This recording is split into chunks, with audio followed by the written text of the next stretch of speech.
Imagine for a moment that you lived in a time when an entire nation was held captive, their children murdered, their dreams crushed under the weight of cruel slavery. Now picture a single baby, floating helplessly down a mighty river in a small basket, seemingly destined for death. Yet this child would grow up to become the most powerful leader in human history, a man who would speak directly with God and lead millions to freedom through impossible miracles. This is not a fairy tale. This is not mythology. This is the incredible true story of Moses, a man whose life reads like the most thrilling adventure novel ever written, except every word actually happened. From the royal palaces of ancient Egypt to the burning wilderness, from conversations with the creator of the universe to facing down the most powerful ruler on earth, Moses lived a life so extraordinary that it still captures hearts and minds thousands of years later. But here's what might surprise you most about Moses. He wasn't born a hero. He wasn't naturally brave or confident. In fact, when God first called him, Moses tried desperately to get out of it. He made excuses, complained about his weaknesses, and begged God to choose someone else. Yet this reluctant shepherd became the deliverer of an entire nation and one of history's most influential figures. So sit back and prepare to be amazed as we journey through the life of this remarkable man. You'll discover shocking details that many people never learn, witness miracles that defy explanation, and see how God can use the most unlikely person to accomplish the impossible. Our story begins in the darkest of times. The Hebrew people had been living in Egypt for generations, ever since Joseph's family had settled there during a great famine. But now, centuries later, a new pharaoh ruled Egypt, and he was terrified of the growing Hebrew population. What if they joined Egypt's enemies in war? What if they became too powerful? Driven by fear and hatred, this pharaoh made a horrifying decree. Every Hebrew baby boy must be thrown into the Nile River to drown. It was nothing less than an attempt to wipe out an entire generation and destroy the Hebrew people forever.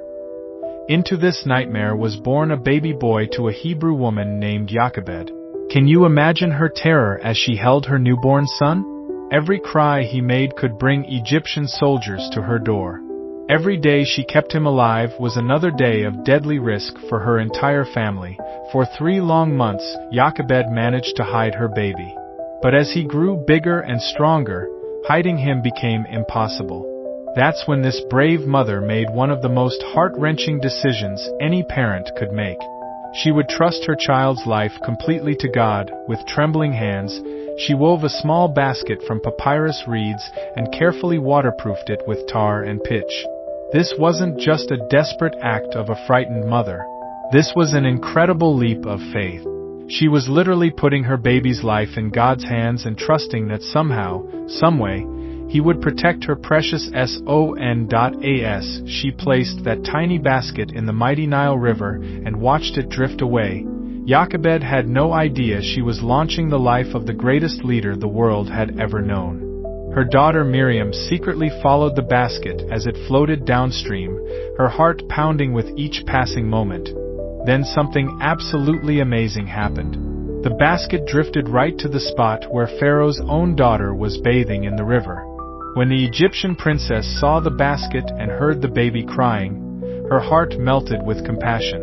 She knew immediately this was a Hebrew child, but instead of following her father's cruel law, she decided to adopt him as her own son. But the miracles weren't finished yet. Young Miriam, watching from nearby, boldly approached the princess with a clever suggestion. "Would you like me to find a Hebrew woman to nurse the baby for you?" she asked innocently. Of course, she ran straight to her own mother. So Jochebed not only got her son back, but she was actually paid by Pharaoh's household to care for him. The very king who wanted to kill Hebrew babies was now protecting and providing for one in his own palace. It's almost impossible to believe, but it shows how God can turn even the worst situations into something beautiful. The baby was named Moses, which means drawn out of the water.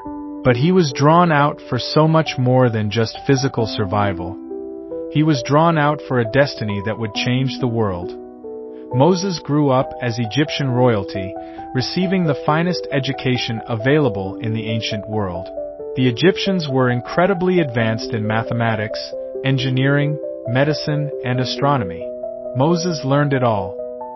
He walked through golden palaces, wore fine clothes, and was treated as a prince. But somehow, Moses never forgot who he really was. Maybe his birth mother told him stories during those early nursing years. Maybe he could see the difference between his comfortable life and the suffering of his people working as slaves. Whatever the reason, as Moses became a man, his heart began to break for the Hebrew people. The moment of truth came when Moses was already an adult. Walking through the area where Hebrew slaves were working, he witnessed something that changed everything. An Egyptian supervisor was viciously beating a Hebrew worker. The injustice was more than Moses could bear. Looking around to make sure no one was watching, Moses killed the Egyptian and buried his body in the sand.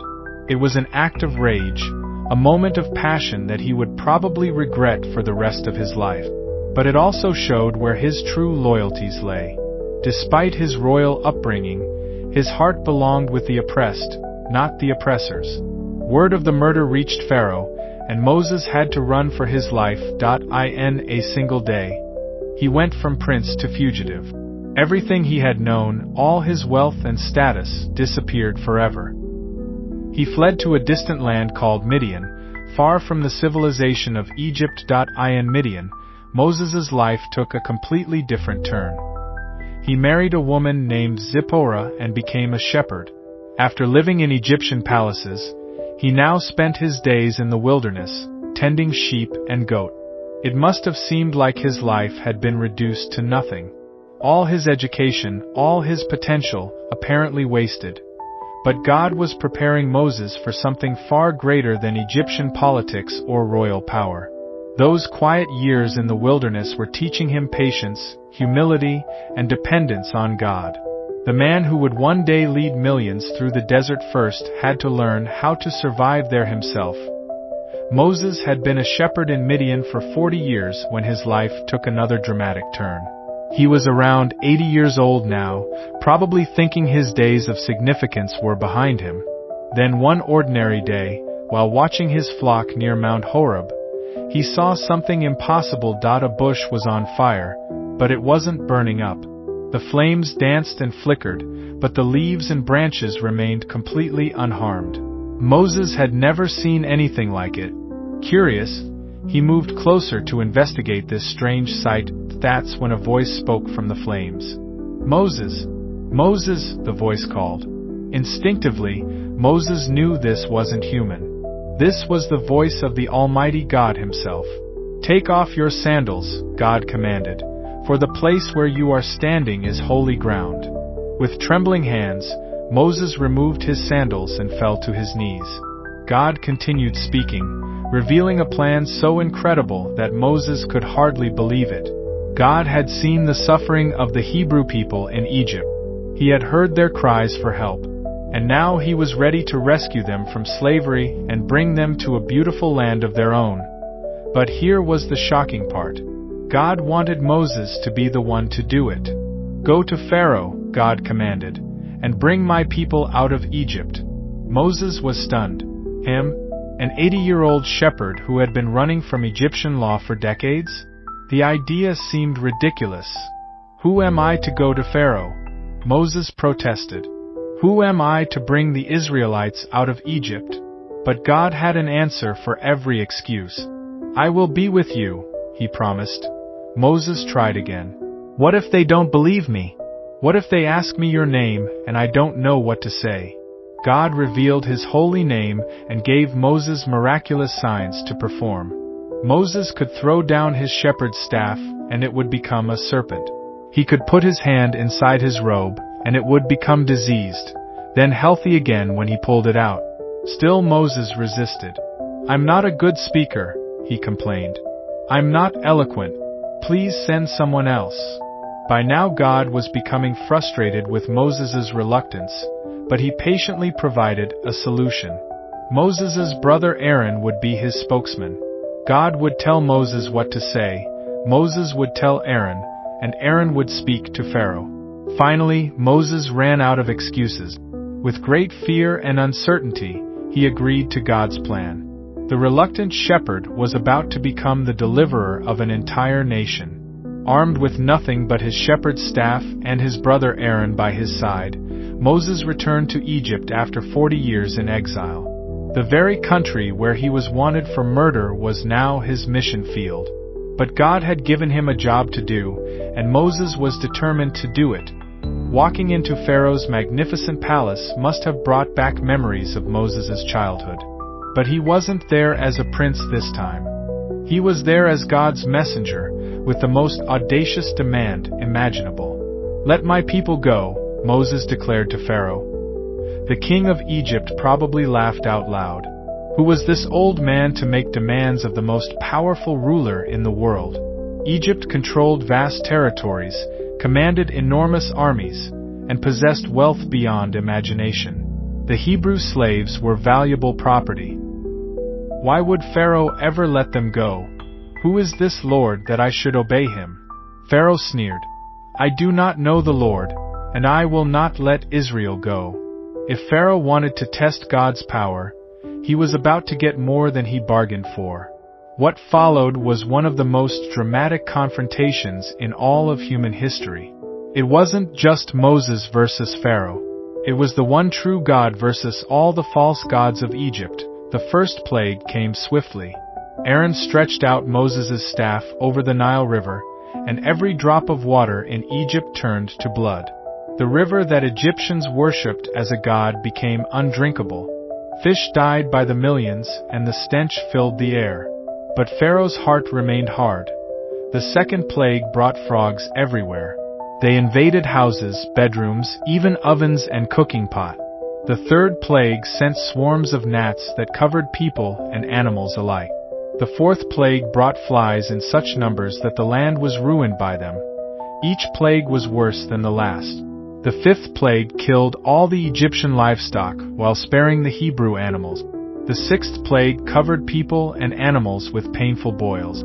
The seventh plague sent devastating hail that destroyed crops and killed anyone caught outside. The eighth plague brought locusts that devoured every plant the hail had left behind. The ninth plague plunged Egypt into darkness so thick it could be felt, a darkness that lasted for 3 days while the Hebrew areas remained in light. With each plague, Pharaoh would sometimes seem ready to let the Israelites go. But every time God removed the plague, Pharaoh would change his mind and refuse again. His pride was stronger than his people's suffering, but the 10th plague would be different. This one would break Pharaoh's resistance forever. God told Moses about the final plague, and it was the most terrible of all. At midnight, the angel of death would pass through Egypt, and every firstborn son would die, from Pharaoh's palace to the poorest servant's home. Only the Hebrew families would be spared, but they had to follow God's instructions exactly. Each Hebrew family was to sacrifice a perfect lamb and paint its blood on the doorframes of their house. When the angel of death saw the blood, he would pass over that house, and everyone inside would be safe. This night became known as Passover, and it's one of the most important events in all of history. The blood of the lamb that saved the Hebrew families was a picture of how Jesus Christ, the Lamb of God, would one day save all people from the death that sin brings. At midnight, exactly as God had warned, the angel of death swept through Egypt. In every Egyptian home, the oldest son died, from Pharaoh's heir to the son of the poorest prisoner. The wailing and crying that rose up from Egypt that night had never been heard before and would never be heard again.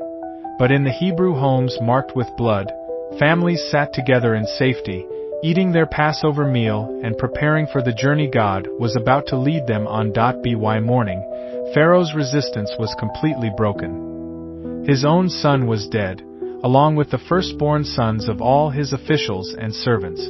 "Get out," he told Moses. "Take your people and leave.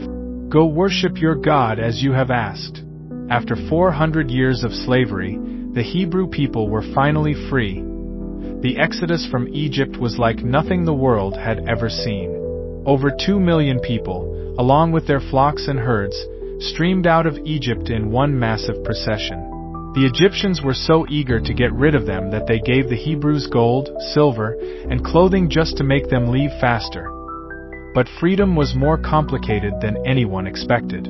As the Hebrew people traveled, they found themselves trapped between the Red Sea and the rapidly approaching Egyptian army. Pharaoh had changed his mind again and was pursuing them with 600 of his best chariots plus infantry and cavalry. The people were terrified. "Did you bring us out here to die in the wilderness?" they cried to Moses. "It would have been better to stay as slaves in Egypt than to die out here." But Moses had learned to trust God completely. "Don't be afraid," he told the people. "Stand still and see how the Lord will rescue you today. The Egyptians you see today you will never see again. The Lord will fight for you. You just need to be still and watch." God told Moses to stretch his staff out over the Red Sea. As Moses obeyed, something absolutely incredible happened. The waters began to part, creating walls of water on both sides with a dry path down the middle. A strong wind blew all night, making sure the seabed was completely dry. Can you imagine what it must have felt like to walk between those towering walls of water? Every step was an act of faith, trusting that God would hold back the sea until they reached the other side. All night long, the Hebrew people walked across the bottom of the Red Sea.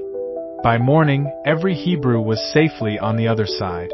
But the Egyptian army had followed them into the sea, confident their chariots could make it across the muddy seabed. Then God told Moses to stretch out his hand again. This time, the walls of water came crashing down. The entire Egyptian army was swept away in moments. Not a single soldier survived.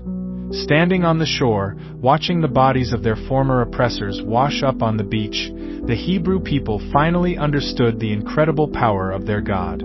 They were truly free, and there was no Egyptian army left to chase them. After the miraculous Red Sea crossing, Moses led the people into the wilderness, expecting to reach the Promised Land in a matter of weeks or months. But what should have been a short journey turned into 40 years of wandering. The problem wasn't with God's directions. The problem was with the people's hearts. Despite all the miracles they had witnessed, they still struggled to trust God completely. When they got thirsty, they complained to Moses as if God couldn't provide water. When they got hungry, they grumbled and wished they were back in Egypt where they had plenty to eat. God provided water from rocks and sent bread from heaven every morning, but still the people doubted. The most shocking incident happened while Moses was on Mount Sinai receiving the 10 Commandments from God.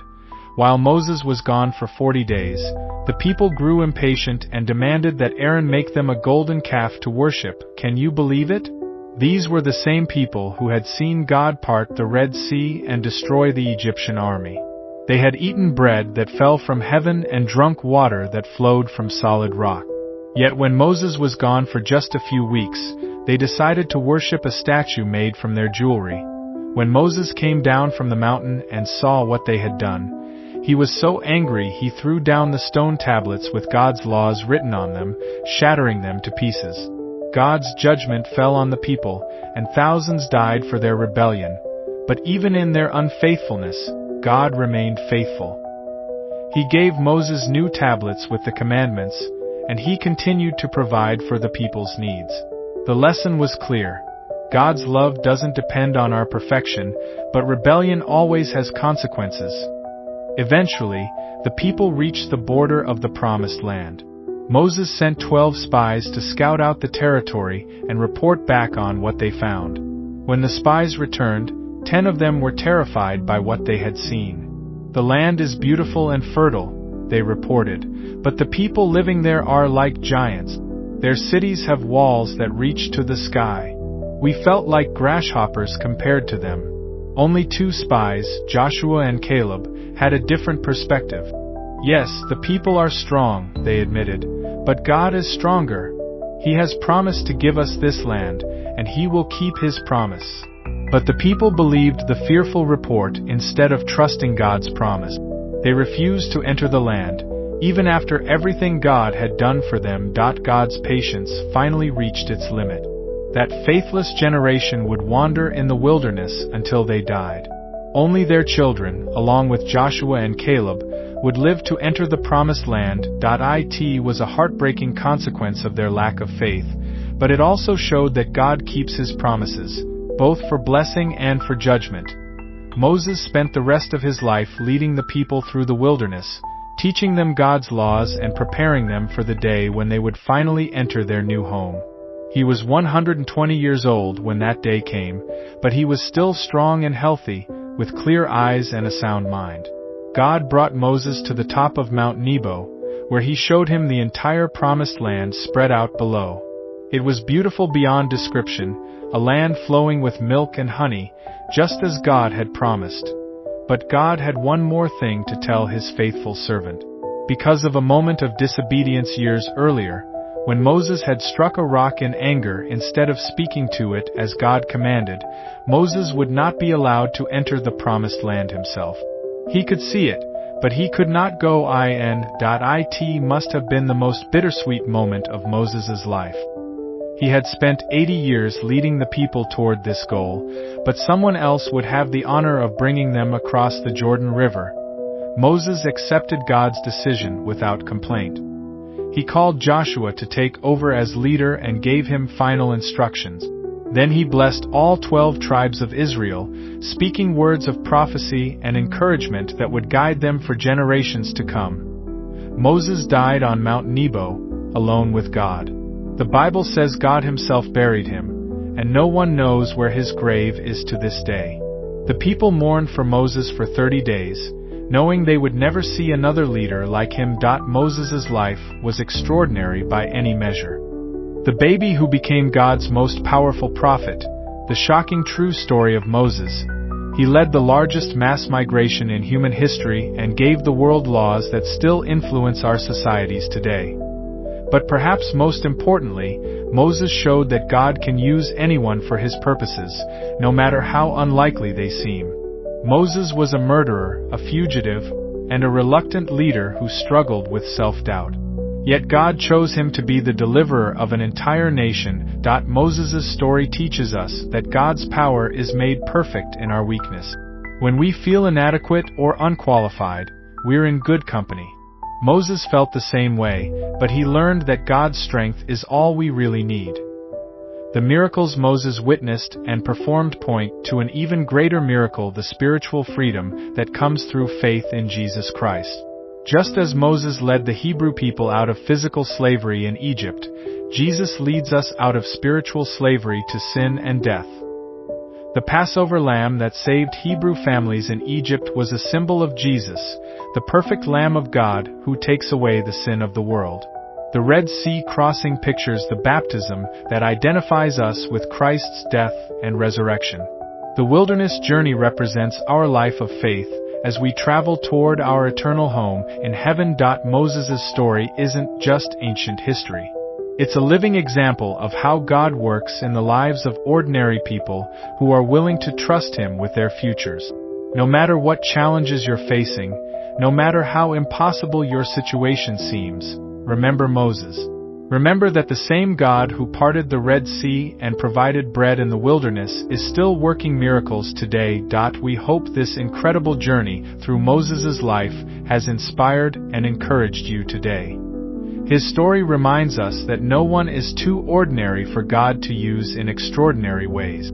If you enjoyed learning about this amazing man of faith, please give this video a thumbs up and let us know in the comments which part of Moses' story impacted you the most. Don't forget to subscribe to our channel and hit that notification bell so you'll never miss another inspiring biblical story. We have so many more incredible accounts of faith, courage, and God's amazing power that we can't wait to share with you. Until next time, remember that the same God who called Moses from a burning bush and parted the Red Sea is still calling ordinary people today to do extraordinary things for His kingdom. Your story of faith is still being written, and it could be just as amazing as Moses's.